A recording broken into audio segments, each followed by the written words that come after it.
pour que oyeba valeur ya ko changer linzanza na ndako na yo, il faut nanu mai mbula et polisa bilamba na yo. Bandeko bauta na poto, mutu auti na poto azo vivre déjà na confort na ye. Akie na Congo comme ministre, azo vivre na confort na ye na ndako na ye climatisation eza pona ye aokanisa ete Congo eza na ndako. Tolo balelo ke makanisi na yo ezalaka na posa ke un jour ou bien comme élection pezali kala mingi te na ba mikoleko ya okoma mokonza mboka na biso lokola président de la République. Nga na koki jamais kolobaka M23 eza ba congolais. Tant que tozomona biso lelo grâce à réseaux sociaux mokile komi muke tozomona na kati ya M23 ba militaire rwandais tozomona bato ebele kutu ba na M23 bali ba rwandais. Donc aza mutu moko alinga kwa kubwaka faute pas mutu mususu. Par exemple, je sais que ça va choquer beaucoup de gens, mais moi quand je vois un pays comme la France par rapport à mboka na biso, c'est une honte que le Congolais puisse jeter la responsabilité à développement dans mboka na bango et pas ba français. Na ville ya Goma ndeko David Mombele eza na ba jeune belé bazo vivre na luxe insulta. Oyo na Kinshasa ba jeune ba vivre bongo te. Bana bandako ya kitoko étage, bana mituka, mais soko c'est enseigné source ya mbongo na bango, bazape complice na vente illicite ya ba minerais, ba supporta ape, bandima ape bandeko na bango bakufa. Yango ande zo sala passe na motema. Ils sont des Congolais tant que lui-même à l'époque a sala ba marche awa pour na ko défendre ba femme violée na est na biso.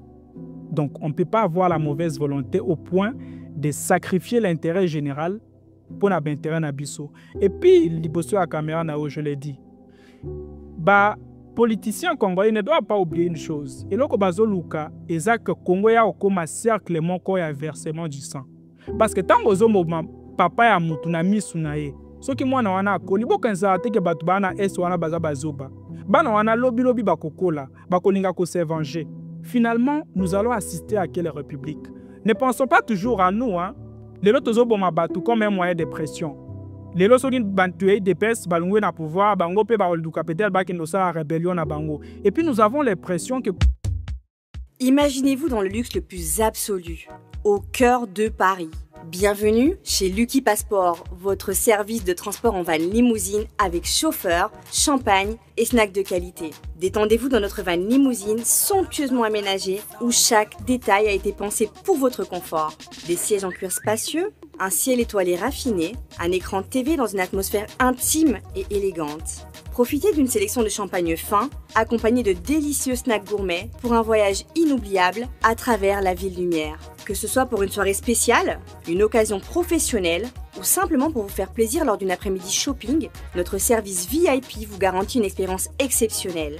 Avec Lucky Passport, bénéficiez d'un chauffeur professionnel, discret et courtois pour vous conduire en toute sécurité et avec élégance. Maison Awatusa, chez Maman Nicole Malonga. Yaka, esa na poto ne yebite.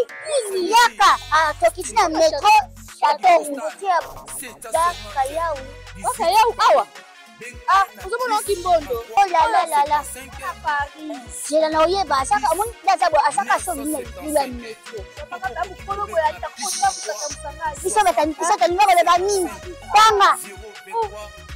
Awa toza. Awa nini? Awa toza. Awa.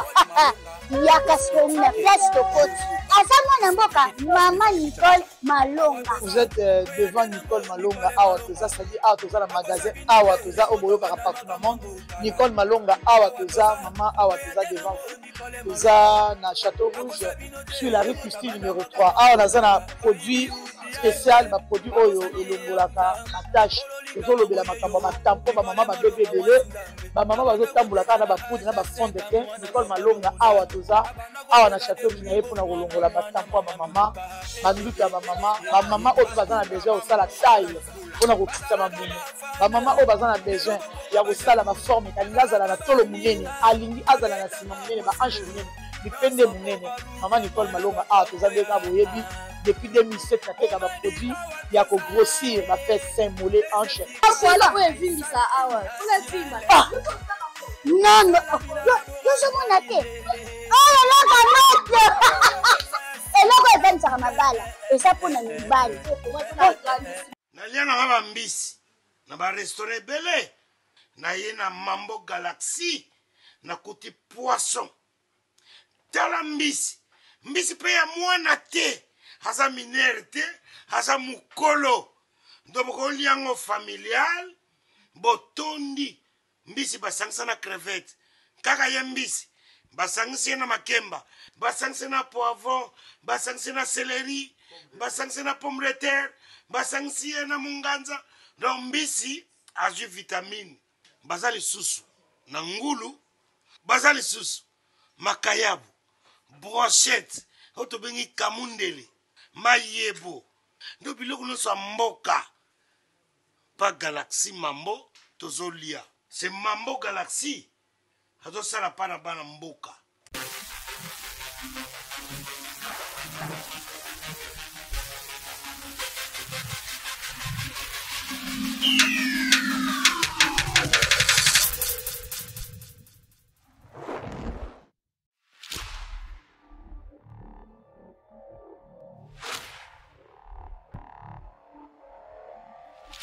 Bonsoir, bonjour, ça dépend l'ère au Koutani na émission Greco présentée par David Mombele M6 Kosina Yuda na chaîne Nabino Bolingaka ko Révolution. Merci Nabino Nyoso botala kabiso presque na mokili mobimba. Topesa grand merci na équipe technique ya Congo Révolution. Tomoni Michel Kombe Egler, tomoni Chris Ndongala, tobosa na pete lisusu na lisu ya suka lisu likolo ya lisu président Popol Mopasula. Na nyana pesa bino communiquer mo très important pour na ba journaliste ba chroniqueur o bafana na mikili ya poto yeba ke ba journaliste nyonso ba chroniqueur nyonso ya poto à partir lilo to sangani kosangana pona nini to sangani parce que to koma na mutu moko ameka ko diriger musala o biso to salaka to lingi lisusu te e banda kozala o alobaki B o alobaki C o alobaki boy mais elobi te ke to komi ba camarade non to zana ba camarade te to za toujours na ugeda donc ça veut dire que to sangani poto koma na liloba moko devant mokili mobimba po baba na koyoka toza déjà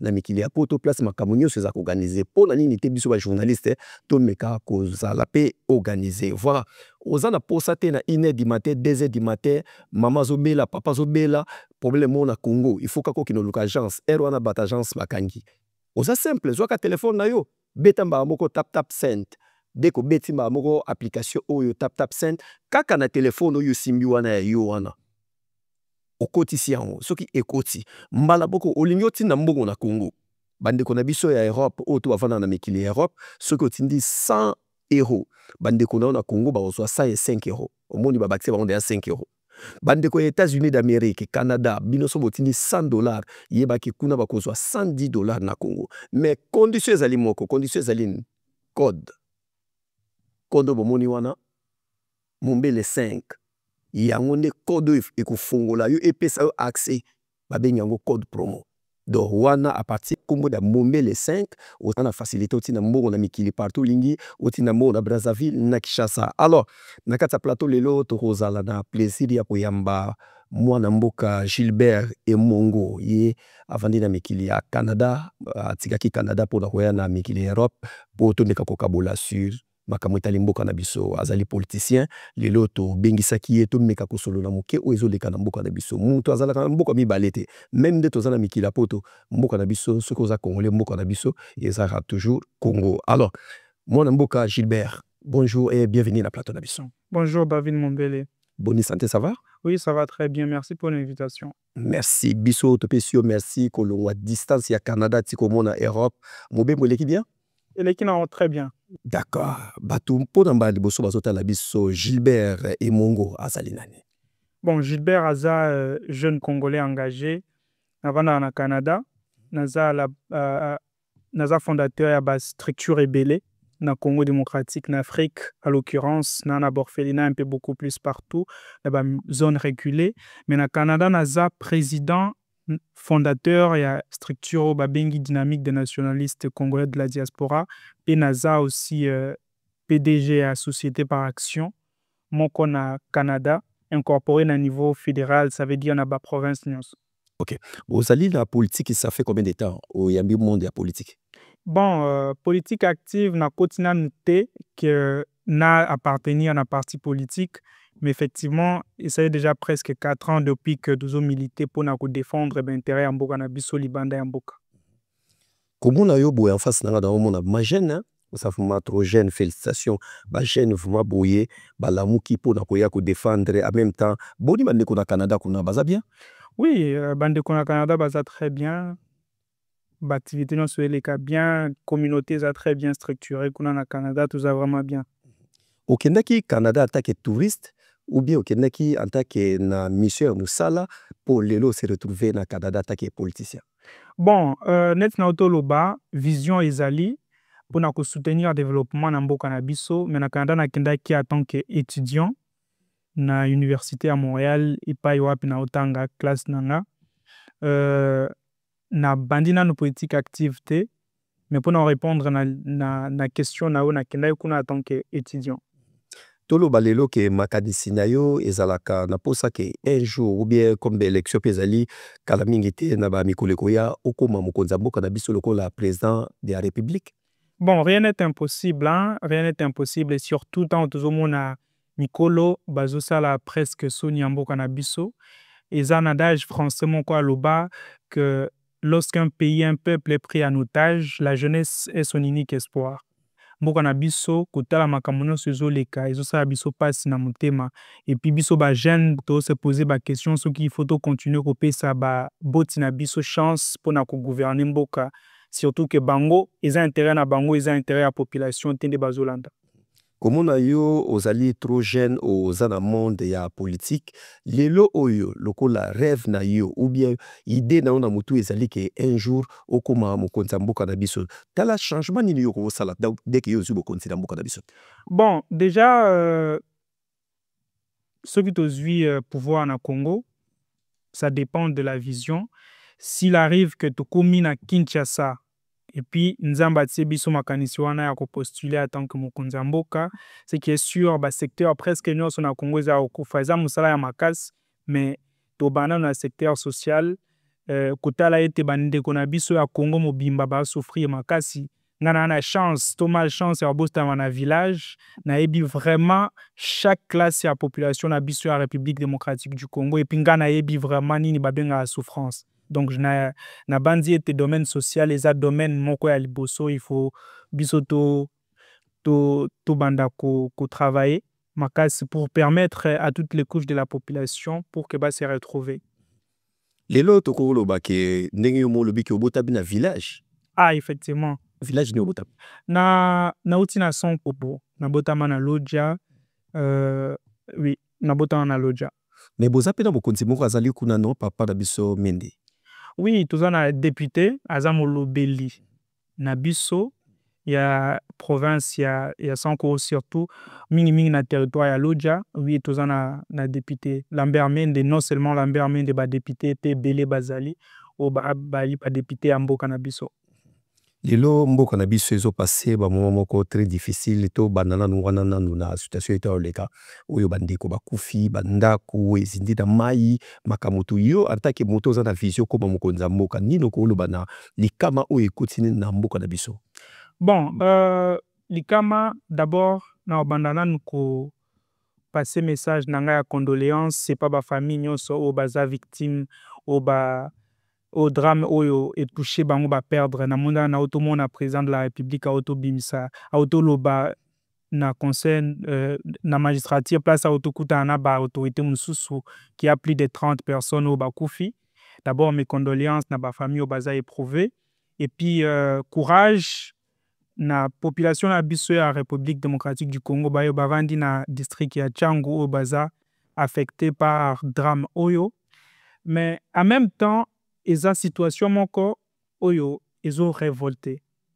Ils ont révolté na sens mibale parce que ngana za réaliste na mutute ya que na na télévision na banda ko finga na banda obeta matolo to na banda ko lakisa kiza batu misusu nde baza mabe.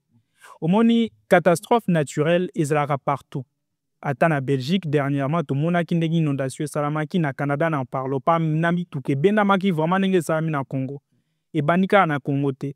Mais question ya malamu o biso ba Congoli photo se posaka tango makambo komi na biso na Congo eza ya koyeba ete nini sali ete likambo wana ekoma parce que ça n'arrive pas partout. Mbula ebeti na Kinshasa mobimba. Est-ce que moi na ntsele kuna bato bakufi? Non. Po ene komika na coin wana. Pourquoi population ya ko wana baza victime? Et nini biso il faut tout ça là pour que makambo change. Mais malheureusement na mboka na biso eloko ça biso pas c'est ça que likambo bongo ekomi biso ba jeune au lieu et révolter biso pour que to défendre population na biso to komisi yango baje kabase le koya na mai. Au lieu que to yebisa ba autorité na biso ke bazwa responsabilité na bango na maboko pour que bayeba ko discipliner population na ba construction moko oyo esengelite bayeba ko tia ba moyen pour que population et vivre ba scandale ya boyelo bité biso ba jeune congolais to komisi on est eza comédie soko tata na TikTok ba jeune belé o balobi makambo ambula wana ba komisi on est théâtre mutake po atia na TikTok azwa babone tant qu'en réalité eza situation moko ezo sala pasi na motema pona nini catastrophe wana ikomi ndeko David Mombelo moni mboka na biso toza mboka oyo bato nyonso balingaka koyeba me bato moke kaka nde bazwaka likanisi ya koreflechir mpona retrouver solution. Kinshasa eza ville moko ya moke makasi mais nombre ya bato oyo bazovivre na Kinshasa eleki capacité ya ke ya ville ya Kinshasa. Biso baye toza na poto soki tokiti na Kinshasa toki tokiti na Congo na biso soki tokiti na Congo na biso ndeko David bato nyonso balingaka kotonga kaka na Kinshasa. Kinshasa balingaka kotonga kana ba commune moko un peu centré oyo bazomona neti eza développé yango wana ozomona banzela ya mai eza lisusu te bandako etongami partout tina bakaniveau bazotonga bandako. Donc à un moment donné biso pe population toza à la base ya makambo ebele ezokomela biso ezaka faute ya gouvernement te. Donc ba congolais il faut ba comprendre que eza na ba norme ya kotongela bandako soki to respecter ba norme wana makambo bongo e bando komela biso nyonso. Par conséquent ba décentraliser bisika na bango ya kosoma mapangu et ko permettre te l'espace ebele ya mai bandoleka ezala et puis bato bakofa te. Voilà awa totala koto bandeko bazotala biso awa ozalaki wapi?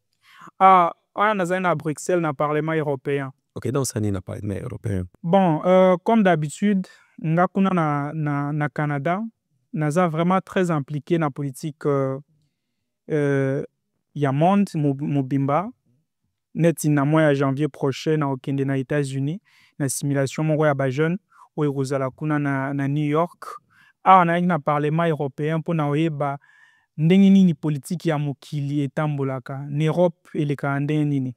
Alors nazwaki chance ya kozwa invitation yango wana nakendaki na Bruxelles nazalaki bien orienté bien encadré ba conférencier bazalaki wana ba expliquer biso to participaki pe na plénière moko bazali nango kuna.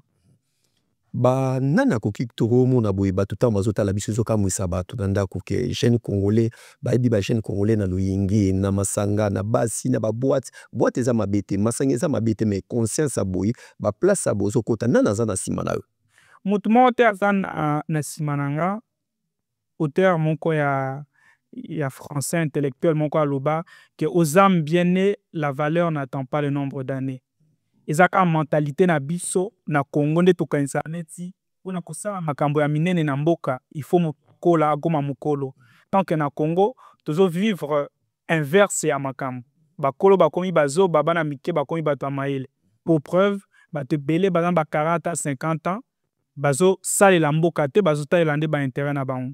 Donc mutu moko te aza na nsima na nga mpe eza kaka nga moko te bajeune congolais ebele baza na mayele bazo se démarquer bazali bato baa na nsima na bango te eloko moko oyo esalaka mpasi eza ke ntango bajeune yango bao se démarquer baautorité ya Congo bakanisaka neti bajeune nyonso bazala wana kaka mpona kosenga bango mbongo epuis balingaka koasocie bajeune wana te pour ke bapesa le meilleur pour le développement ya mboka na biso. Est-ce que le tokoloba comme ozali jeune oza na monde wana ya politique tomonaka mingi ezalaka bapapa bato bazalaka na bamonde ya politique mais yo ozali trop jeune ntango ozobenga bajeune conscience ya bajeune est-ce que oza sûr que un jour tokokonte na bajeune congolais neti bino? Effectivement toko konte neti na otoloba bajeune congolais baza na distraction te ndenge bato bakanisaka. Certes, réalité à vie, c'est tout temps que jeune azolakisa azomona ete apesi le meilleur de lui, mais bazotia ekate yango wana esalaka ete bajeune ebele baperdre sens po basala bizoba. Mais en réalité, conscience ya bajeune congolais ebele eza réveillé. Et puis je suis sûr et certain que dans 5 ans, 10 ans, classe politique na biso bakoko wana nyonso bakoleka. Et puis bajeune nde ifo nde bazwa relève na maboko. Ozalaki na Goma? Oui, nakendaki na Goma. Ah oui, eza Goma? Oui, wana eza na Goma, nakendaki na ka ya badéplace mpona kosoutenir bandeko na biso oyo bali victime na este ya mboka na biso. Non seulement bazali déplacé na bazone na bango baretour et consort bakendaki na Goma, mais ata na kati ya ville ya Goma banda osouffrir baa na biloko ya kolia te, esika olala eza te. Yango wana na mwa moke oyo Nzambe apesaka nde tokendaki kosunga bandeko na biso. Voilà. Otamboli na mwa este wana mingi. Nini oremarke na este wana na Goma na baplace ozokende opesa badon ebele boye? Nini oremarke? Bon, eloko na remarke eza kaka motema mabe ya bakongolais, ya bakonzi na biso, ya bakonzi ya Goma, ya Nord Kivu. Parce que makambo ebele ezoleka na este, baautorité na biso baza complice. Ata ntango nakendaki kopesa badon wana, eza na organisme international ebele bapesaka mbongo ebele mpona kosoutenir bato oyo. Me mbongo wana ekomaka te, bilei wana ekomaka te, bato baosouffrir baa na bacondition moko médiocre, tant que na télévision bayebisaka biso ke bazozwa soin na bango. Donc eloko na remarke eza ke biso bakongolais tolingani entre biso te. Tokotaka na place ya moninga te. Mpona biso intérêt na biso nde eza primordial. Donc tant nakendaki na Goma, nazwaki ntango kosolola na bandeko oyo baa na bakan ya badéplace wana, baexplikaki nga ndenge makambo elekaka na Goma. Na ville ya Goma, ndeko David Mombele, eza na bajeune ebele bazovivre na luxe insulta oyo na Kinshasa bajeune bavivaka bongo te. Baa na bandako ya kitoko étage, baa na mituka, mais soki ose enseigner source ya mbongo na bango, baza pe complice na vente illicite ya baminere, basupportaka pe bandimaka pe bandeko na bango bakufa. Yango wana nde ezosala mpasi na motema.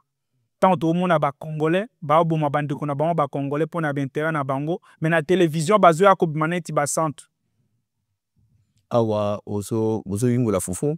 Effectivement, net na otoyebisa ngo nga nazalaki na botamani na village, donc nayebi bapratique oyo nyonso société normale ke ntango nakomaki napesa bango mwa esengo wana ke nga moko mpe sur le terrain nazosunga bango, tosalaki mwa misala ya mike ensemble na bato baa na bakan wana, nasakani mpe na bana mike wana. Ozalaki na voyage moko, merci Chris Ndongala, ozalaki na Rwanda, na Kigali, na Rwanda? Oui, nakendaki na Kigali, je pense en 2023, parce que nga natambolaka mingi na bapays africain, nalingaka kodécouvrir culture na biso. Nazalaki na Kigali, effectivement. Ata ntango nakendaki na Goma, nakendaki kutu na frontière Rwanda na RDC. Différence nini omoni ntango okomi na Rwanda en tant que jeune, moto aza na vision ya politique akoma mokonzi ya mboka, nini yo remarke? Bon, na remarke ka eloko moko, Barwandais baza na bolingo ya mboka na bango koleka biso bakongolais. C'est simple. Eloko wanaka, et puis à tout moment, tant on a monaka makambo ezoleka na mboka na biso ezosalanga pasi. Mpona nini esalanga pasi? Parce que batu oyo baza ko combattre biso, bazobundisa biso, komona ete bango baza soudé, mais bazoya na mboka na biso kodiviser biso, pour que biso toboma bandeko na biso, mboka na biso ezonga na nsima. Yango wana nde epesaka pasi makasi. Donc na remarkaki ke bandeko ya Rwanda baza na bolingo entre bango koleka biso. Lelo tokoloba bitumu ezobundama kote yo tambolaki makolo na este na biso ya Congo. Ndeko mona mboka komona guerre ya este ya Congo, M23 eza banani? Baza ba Congolais ou bien baza ba Rwandais? Bon, omoni c'est parce que mboka na biso tomemi démocratie na ndenge moko ya mabe. Celui qui n'est pas avec nous est contre nous. Eza na ndeko moko te oyo akolobaka aza Congolais pe a supporter komona liwa ba Congolais. Peu importe, ata soki na kati ya M23 bandeko na biso ba Congolais bazali, nga nakoki jamais kolobaka M23 eza ba Congolais.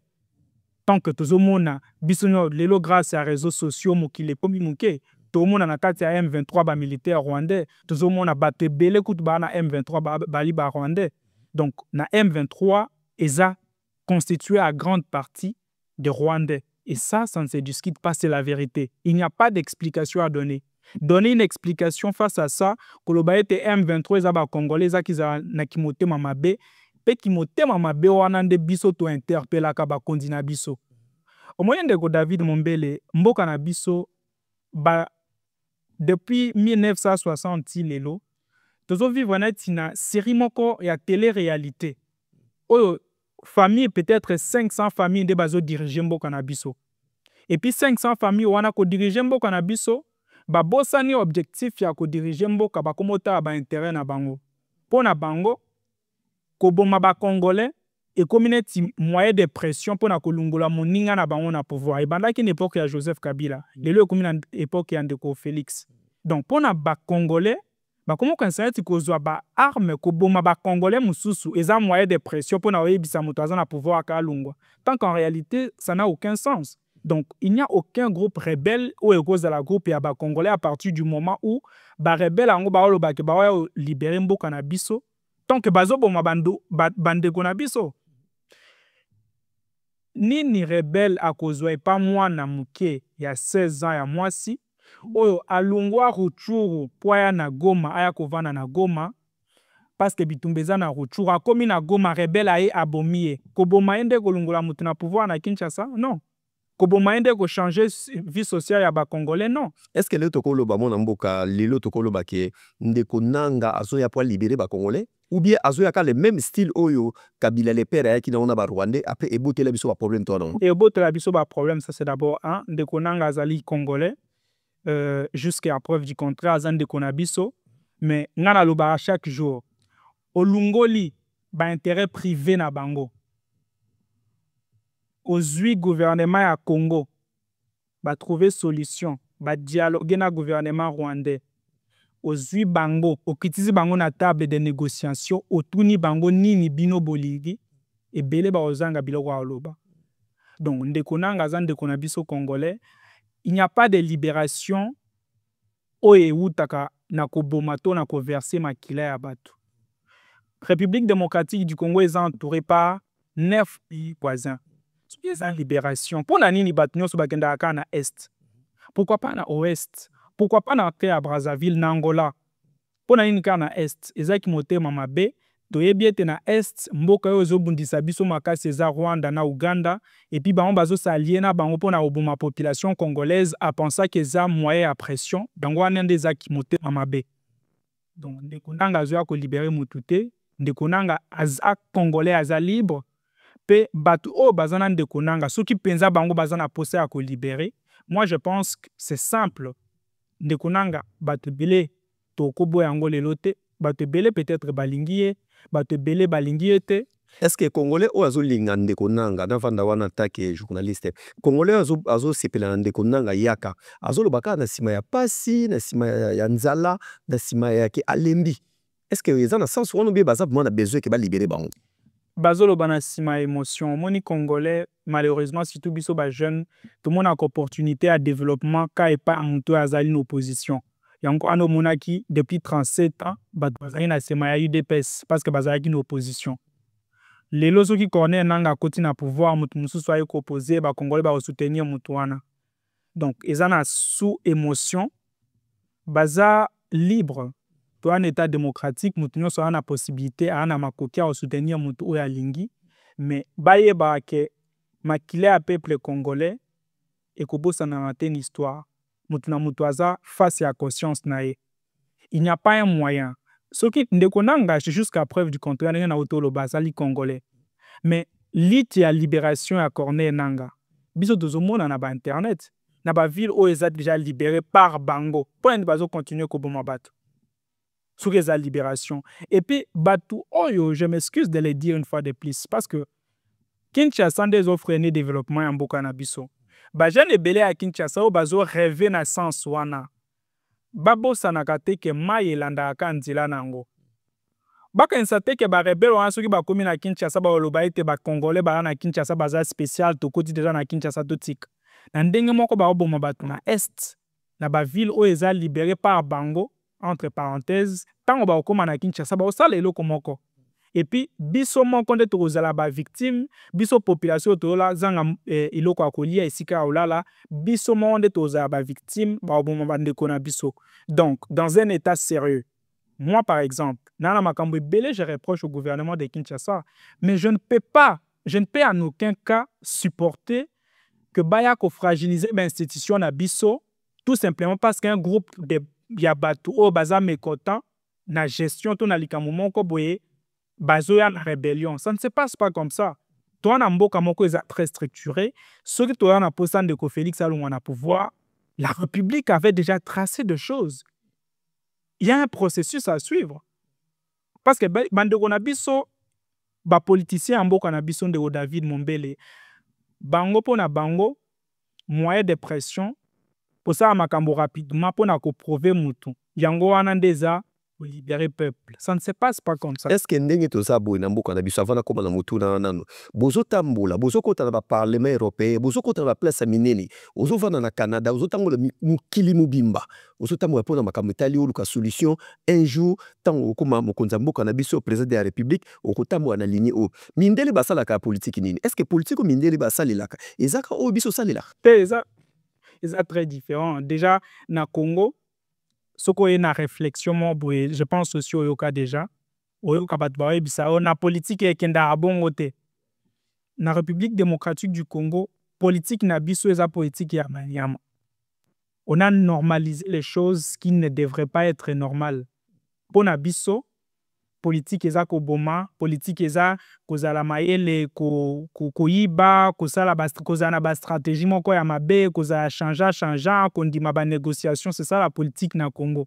Tant que na bamboka mususu la politique a été faite pour na ko diriger peuple kotala ba besoin ya population ko trouver solution na ba besoin ya population. Mais na bon la biso politique eza koyiba copier koboma bato ko prouver bato ba en opposition que biso nde to komi na pouvoir yango wana politique na mboka na biso ça n'a rien à voir. Yango wana biso na vision na biso même pas la présidence tango nouvelle génération ekokota na makambo o etali politique nous voulons nous rassurer que tozala suffisamment prêt pour na ko défendre intérêt ya mboka na biso.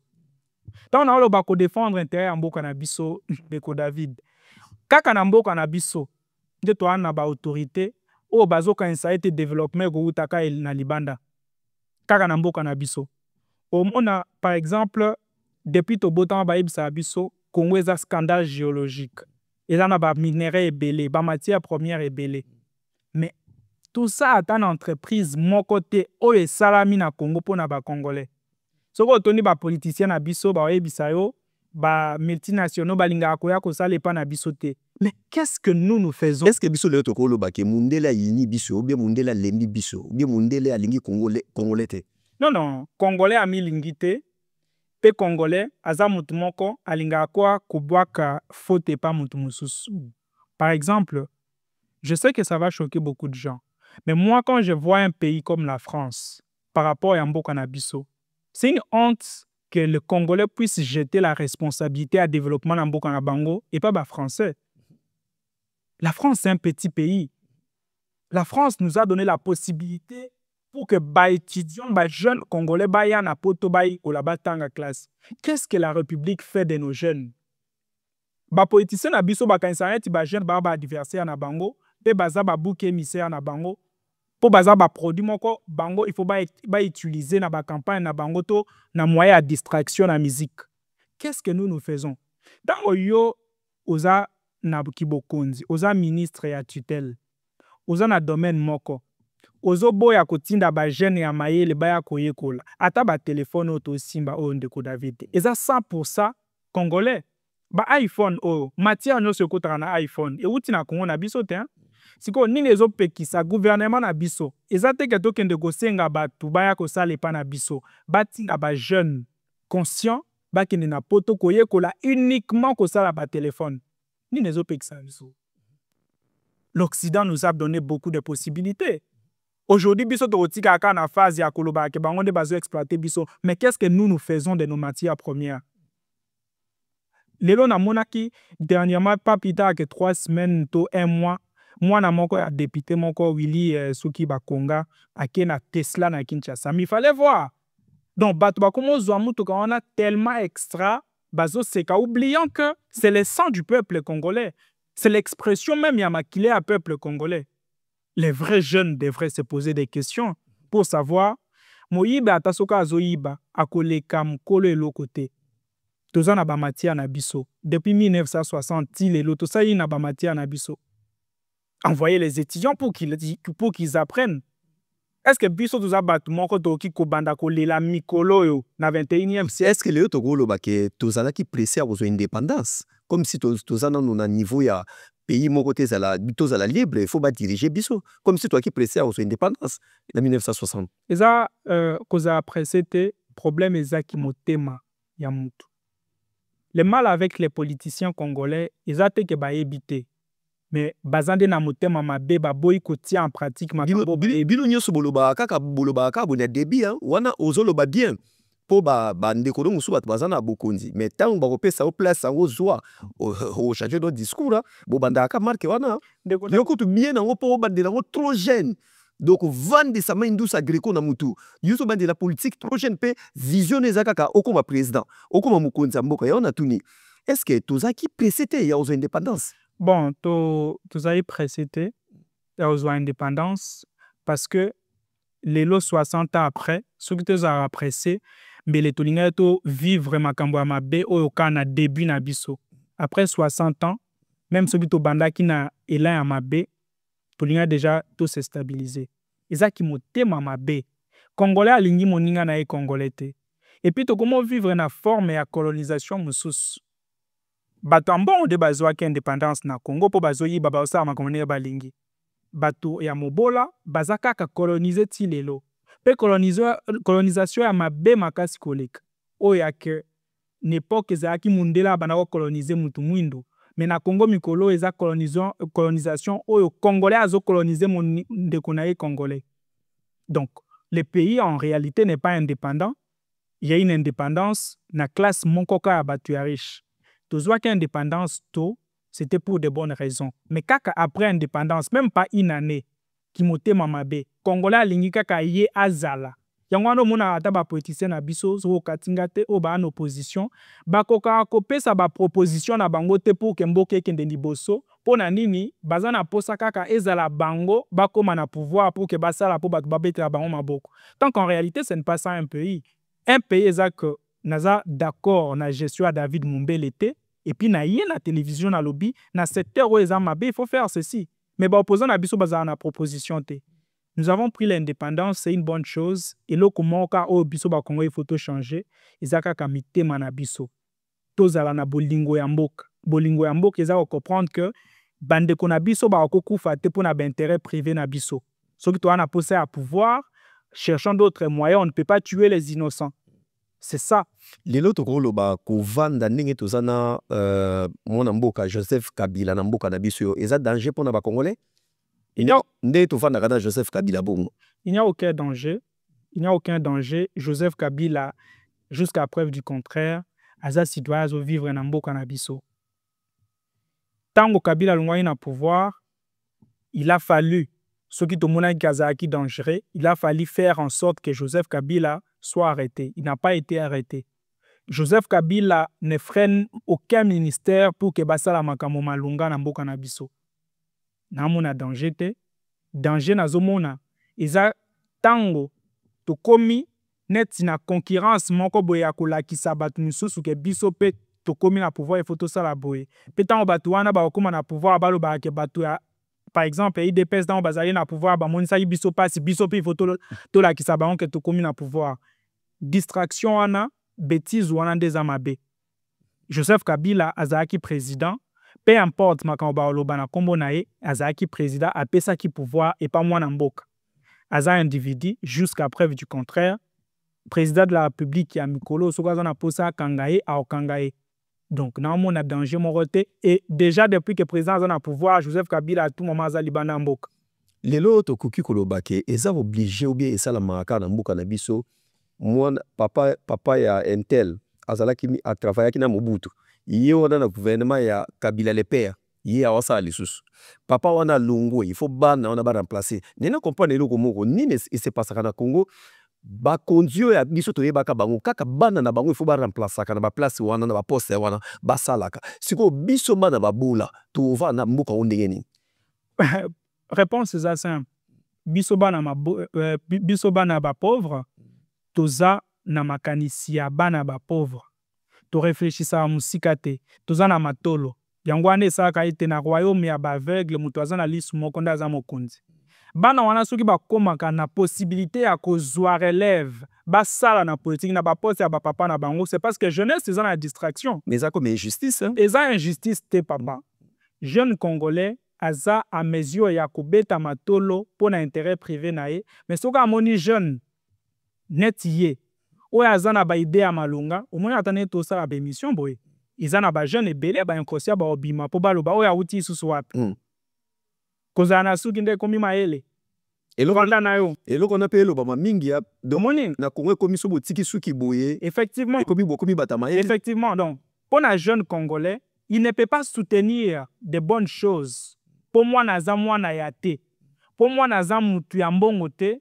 soka ye na idée pour na bango eza distraction eza koseka oyo lisusu awuti wapi. Et en disant ça, nous sommes en train de faire en sorte que les jeunes ou les parents na bango bazana ba pouvoir, soit ba poste. Les jeunes Congolais au bazako se plaindre pour la pauvreté doivent aimer le Congo et soutenir les jeunes qui prennent les risques de parler au nom du Congo. Parce que c'est seulement ces jeunes-là qui comprennent la souffrance de leurs amis. Pour par exemple, moi, par exemple, papa Naza qui ministre pendant 20 ans. Moi, na wana resuka komina kibokonzi ayebi souffrance ya ba jeune te ngana obarata ba jeune belé o bakuta na ba autorité et be bata ka ba intérêt na bango. Il faudra des jeunes qui comprennent la réalité na ba défi auquel ba jeune misusu baza confronté pour na ko changer makam. Mais tant que biso moko ba jeune toza mezi ya ko se soutenir te to mona ka ete soki jeune misusu abimi il faut to finga lobake oya uti wapi oya osala nini yo kanisi yo penza diamba to nini. Ça c'est les jeunes congolais. Osalaka d'accord na mibeko ebimaki na mboka na biso epa ya ministre ya justice na profiter na pesi mokonzi ko samuta mbote place azali mokonzi avec beaucoup de respect na longo lineti ndenge alobaki faut peine de mort ezala pona ba kuluna oyo ba déranger la population. Bon, le ministre Mutamba c'est un ministre que j'aime beaucoup, mais en tant que citoyen libre, non répondre na mutuna wana parce que biso to batu oto ya kofinga te, mais to pesa ka makanisi na biso. Peine de mort et ali initiative ya malamu, mi faut koyeba kosala ngo pona nini. Tango bino bozo ya na peine de mort, bozuka ka ba kuluna. Est-ce que vous avez pensé aux autres kuluna au baza ko agresser population du matin au soir na koyiba misolambo quoi? Non. Ndeko Mutamba tanga zwa kilikanisi wana tant que jeune nga et deceva kinga. Nga na Kinshasa ta ona kidaka. Ata yo nengo za boye David Mumbele soko kena ba commune mususu na ba quartier mususu lobina na posana kuta na ba kuluna bakoya oyoka yo. Bakonzi na biso bakenda ke pa ba jeune mususu te pour na ko expliquer bango makambo. Pour na bango bazilaka mutu asa l'infraction pour que bakanga et tant que ça ne se passe pas comme ça. Ce qui va particulier ba jeune mususu bakutana na batu wana bayoki bango pe balobi pe eloko ezotinda bango basala ngo. Mpona ye bakonzi na biso bakendaka nanu epa na bango te. Constant Mutamba ndenge aza jeune bongo, je pense qu'avant qu'obtia ba mesure ya bongo, il a fallu d'abord qu'il puisse faire un pas vers ces gens. Parce que bakuluna wana na défendre bango te c'est quelque chose que nous tous nous condamnons. Mais la majorité de ces gens-là, vu l'inégalité sociale, et tu vois? Donc moi, je pense qu'en tant que jeune, le ministre Mutamba ne devrait pas aller directement na peine wana bongo, sachant qu'au moins, Batunyon Sobalinga bazala condamné na peine de mort, il est jeune, lui en tant que jeune, il devrait d'abord défendre ba jeune wana, kolobaete ba jeune wana baosa ki banditisme urbain wana parce que bazozanga eloko akolia bazozanga misala bazosala boyeboye tango jeune allié te banda tango tina pourquoi mais amoni mwana député moko atambula na ba iPhone. Le choix est clair pona ye ata pona kanda et ke bango ka baza bien akosa nini mabe. Donc ba politicien na biso ils doivent apprendre d'abord que la jeunesse congolaise n'est pas seulement la jeunesse qui a étudié. Jeunesse congolaise eza assemble ya ba jeune o batanga na ba o batanga te. Po o batanga mingi te e ali ba jeune o bazanga baboti eza ba jeune o bakola na ba famille ya Gimobola. Par conséquent, ceux qui besoin na poser à changer makambo, il faudra okende na ba couche nyonso ya population. Yango wana omona bo na mboka na biso ndeko David Mombele pona aussi kusana question na yo. Ba politicien na biso pona bango domaine moko euto bima sika sika na Congo démocratique et bandaki déjà coexister. Mais o ezo un player mikolo eza o ba benga entrepreneuriat. Pona bango pona ba politicien congolais soki ba ke kokutana na ba jeune o batanga classe pour eux ba kutana na ba jeune. Tant que ça ne représente pas 10% de la jeunesse congolaise. Donc, vous ne pouvez pas privilégier les jeunes moussous parce que bango batangi classe et puis bozo pini bao batanga classe te parce que bazali na monga otanga te et puis bozo bomambango. Ça ne se passe pas comme ça. Donc, c'était une bonne idée, mais le ministre Moutamba devrait réfléchir 10 fois avant de mettre ça en pratique. Lelo tokuyi koloba keza français mutezo bomamboka na biso parce que komona bato ba français wana et bela français mais musala muke. Est-ce que bakonzi na biso ba maîtrisaka ba ministre ba maîtrisaka ba poste na bango parce que komona ke muto aza makasi na armée mais ba pesi na transport. OK ça ni na transport. Eza ko ngade na zabu na za présentateur ki émission pour yo comprendre que vision na ngai so pesi na télévision na sala ngo bien sans ko calculer. Mais otininga na football.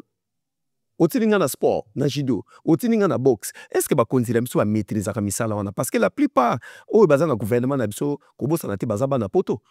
Ça veut dire bakola na poto, bayebi poto, to tambolaka na poto, to monaka poto ke eloko epa na biso ezate. Rompo oyo il faut bakoko sala ngope. Est-ce que ezalaka motema mabe ou bien bayaka pona mabomu na bango? Parce que na ndimité mutu mo atambolaka na France, Belgique, Suisse, Allemagne, soka ke na mboka na ye. Po sala eloko ya mona ke pa ya bapaya. Azo kokosala ngote me mutu wana aza ba immeuble ava na poto. Aza na bandaku, azo tina na basi ba makambu na poto, azo lia mbongo ya mboka sans problème. Peuple azo luka transport ata société moko te ya transport ya bien de tout monde na ba française. Toko lo baksani na makadisi wana.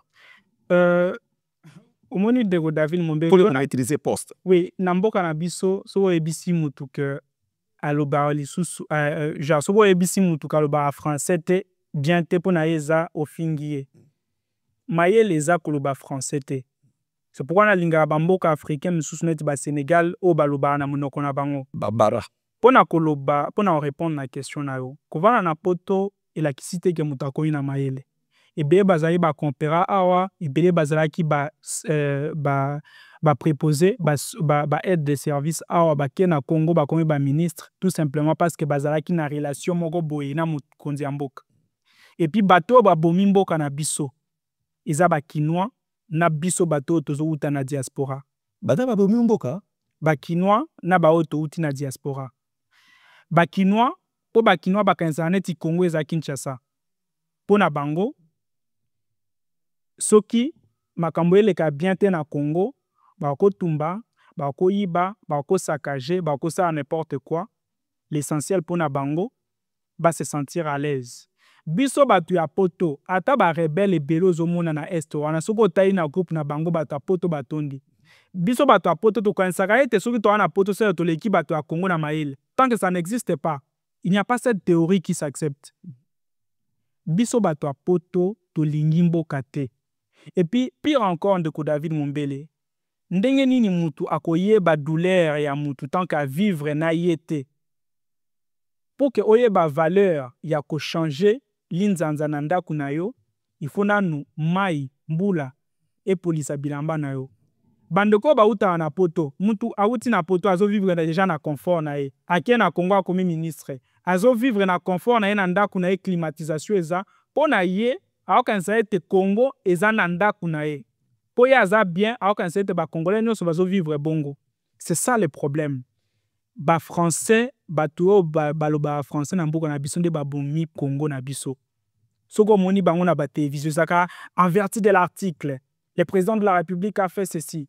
Ce n'est pas surtout bateau basali droit kolobate. Pour na bango ils estiment que le pays ce sont les articles tant qu'en réalité la bonne gouvernance c'est aussi question de la conscience patriotique.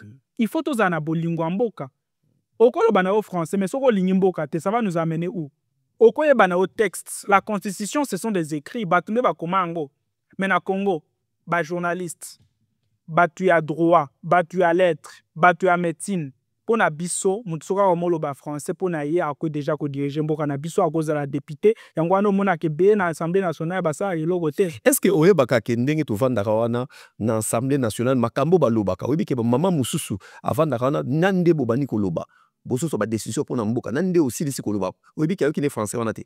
Yango wana mais na ba Sénégal, ba Mali, ba Guinée, ba pays ya barabu wana tout na kati ya parlement na bango na kati ya ba assemblée na bango ba place bakuta na bazoloba makambo mpona mboka oyoka baloba na langue na bango po ekoma tina muta village ayoka yango.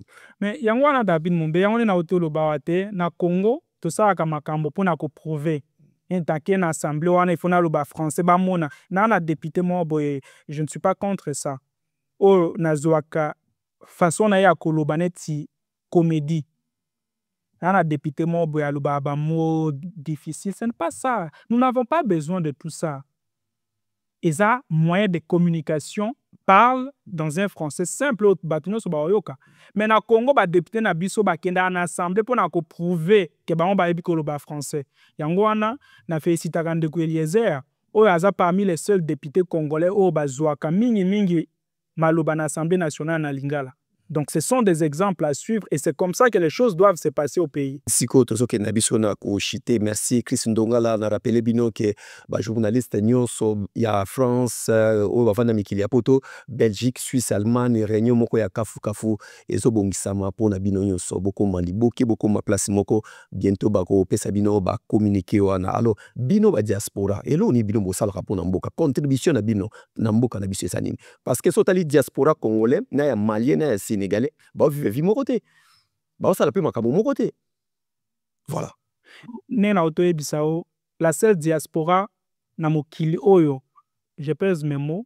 Je sais que ce sont des paroles trachantes ba te belé, ba supporta la vérité wana te, mais biso diaspora, surtout diaspora ya Congo. À part ba marche na poto, nous n'aidons pas notre pays à avancer.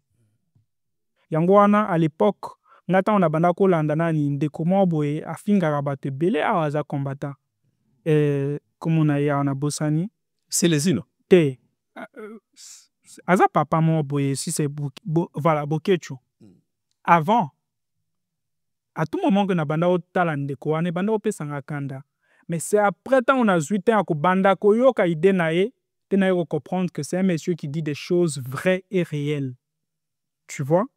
Biso ba diaspora ya Congo to lingi mboka na biso te mutu nyonso eloko ezotala eza ba intérêt na ye yango wana omona na otomona jeune moko apostila kutu na 2023 na présidentielle oyambaki ye pe ndeko Rex Kazadi Rex akoti na rébellion pona na koti na rébellion biso na totala la télévision bomona place nini Corneille Nangaa pa koloba que nous venons libérer le Congo bosi bomona place Corneille Nangaa apesi projet de société na epona Congo Rex ake kuna pona ni biso ba diaspora total na nous intérêt na biso c'est ce qui nous tue.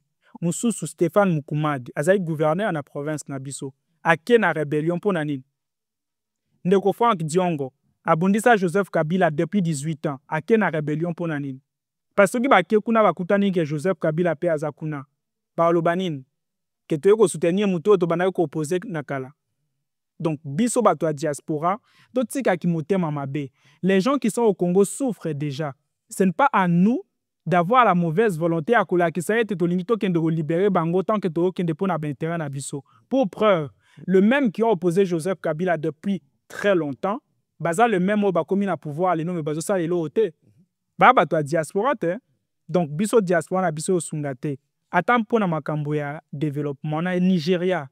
Neni changement à capitale à Nigeria salamaki c'était la diaspora ba pona kwa mo boye ba bandi kotonga ba batongi et comme nango bien tango nini gouvernement moni ba changer ba délocaliser capitale mais biso qu'est-ce que nous faisons ata banda ko to lo ba quand déjà la diaspora n'est pas assez consciente biso nyonso tolinga otonga kaka na Kinshasa na yebisa ki yango ni bandeli émission congolais nyonso oyo azana poto pour que bandi maye il faut somba lupango na Kinshasa ba province mususu etali biso te toyaka na ba proposition te ezaka ka opposition soki lelo ndeko Fayulu azwi pouvoir tokoposer ndeko Fayulu ndenge moko ke toposer ndeko Félix soki lelo ndeko Kabila azwi pouvoir tokoposer ndeko Kabila et c'est la même chose, c'est la même chanson. À partir du moment où muto se retrouver na nous pour na ye mboka ezokende mabe. Donc biso diaspora congolaise toza kobomisa mboka. Nous faisons des choses comme si nous aidons les pays tant qu'en réalité on n'aide pas les pays. Kosunga pays David Mumbele eza kosala kaka ba marche te. Ngande kona na Canada na organiser pe ba marche belé, mais ça ne suffit pas. À un moment donné, il faut to côté la kabato bazo souffrir déjà na Congo, to kota na place na bango. Tango yo zo kende, ozo défendre les loups rébellions parce que yo ozo na poso se retrouver. Est-ce que toi tu prends le temps ya kotala bande kona biso ba boma? Et puis pire encore, ozo na ba explication pour dire que ce qui se passe, si c'est rien, il faudra... Nalanda Kinde correct, c'est un monsieur que j'aime beaucoup, je l'ai beaucoup soutenu en 2023. Il m'a déçu. Nalanda qui est une émission moi ce qui émission moi qui est pas ce qui Tabou aussi, j'ai oublié le nom du journal, ce qui marque Tabou, où il se permet de dire que les M23 ce sont des Congolais, tant que lui-même à l'époque à ça ba marche awa pour défendre ba femme violée na est na biso. Donc on ne peut pas avoir la mauvaise volonté au point de sacrifier l'intérêt général pour na intérêt na biso. Et puis liboso à caméra na je l'ai dit. Ba politicien congolais ne doit pas oublier une chose. Et loko bazoluka ezak Congo ya okoma cercle moko ya versement du sang. Parce que tant ozo papa ya mutu na misu na ye soki mwana wana akoli bokanza te ke batu bana es wana baza bazoba bana wana lobi bakokola bakolinga ko se venger. Finalement nous allons assister à quelle république? Ne pensons pas toujours à nous, hein. Lelo tozo boma batu comme un moyen de pression. Lelo soki bantué de pes balungwe na pouvoir bango pe ba olduka peut-être ba kendo sa rébellion na bango. Et puis nous avons l'impression que comme une télé-réalité moko où ça devient la démonstration du puissance au lieu ya ko diriger mboka na biso. Les politiciens congolais, chers parents, nous n'avons pas besoin de vos théâtres. Toi, na posa na ngote. Bo sangana pour que vous dirigez mboka na biso. Sinon, l'avenir ou le destin, même qu'il y a un moment que est commis en charge. Et puis, lobby. Tant que on a par exemple, ba politicien congolais, muto aki ko sa rébellion. Pour bâtir pression et pas moi si na bananae à comme là que nous sommes dans un état démocratique il faut botika banananga mais bana obino bozo bon pa botina bango est-ce que vous entrez à leur place bana obino bozo boma na est-ce que vous entrez à la place de leurs parents?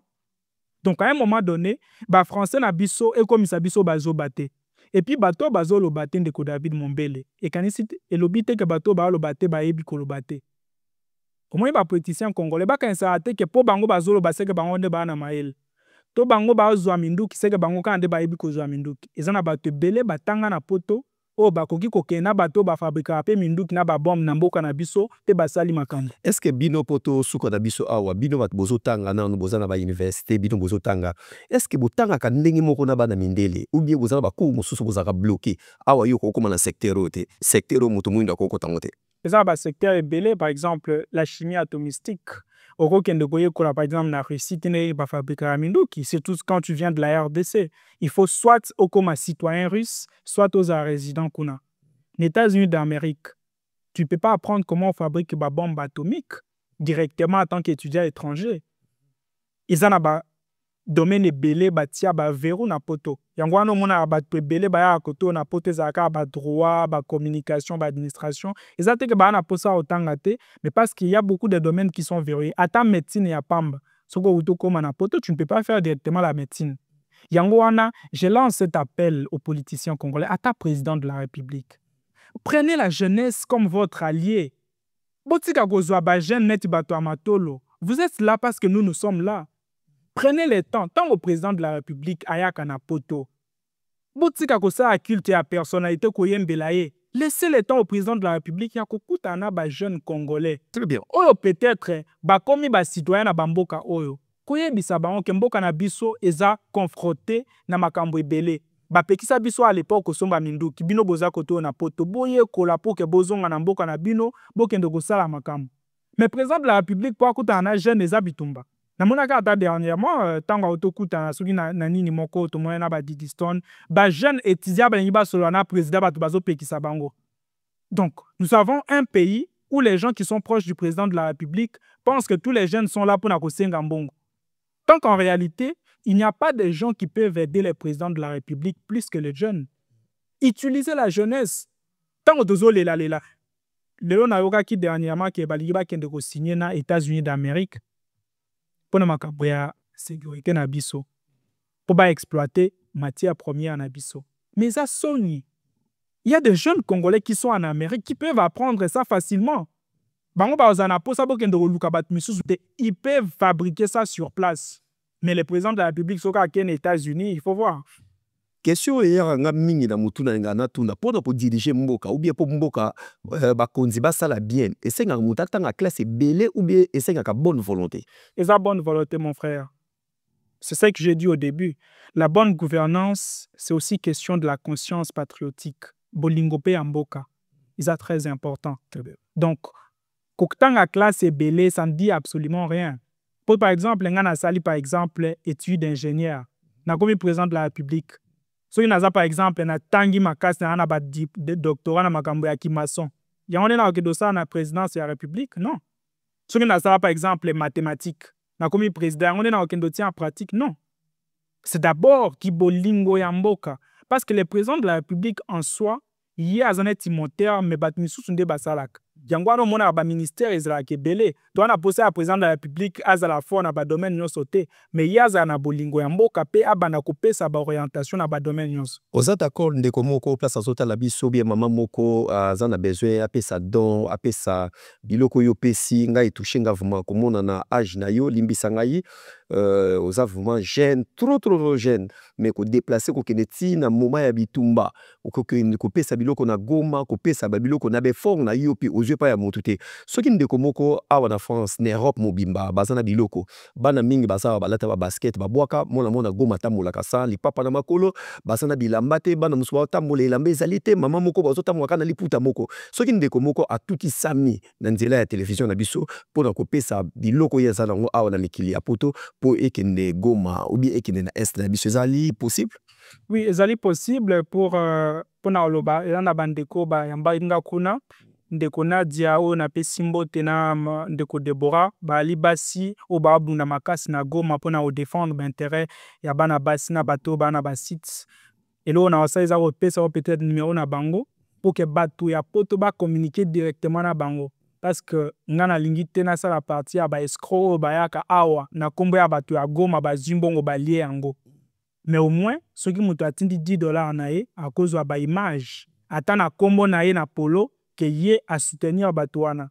Donc on a posé ya ba honneur ezongelangate, mais ceux qui m'ont posé à Rusunga. Moi je vais donner les contacts à Bato Bazana Goma sur place pour que Batinda Batouana ba osala bénéficier sans problème. D'ailleurs dernièrement tu as confronté et belé au Balungwana Baka ba commune à centre ville ya Goma éparpillé. Pourtant, ba rebelle ba commune na Goma ba ebisi bat nyonso bazonge pa na bango ebele bazali na ba moyen kozonga te bana mike ebele ba kimaki ba na centre ville ya Goma biloko oli ezate on so botindeli bango je pense que osunga bato mingi. Voilà papa maman ce qui otindi moi sac ya loso wana pour moi na moko muke ou bien moi couper moi li papa moi nini moi na moko bozo tambola maman na kufi papa na kufi na bitumba este ko bosana te nzambe akopambola ozana bandeko ya kopesa mbote président to commune suka.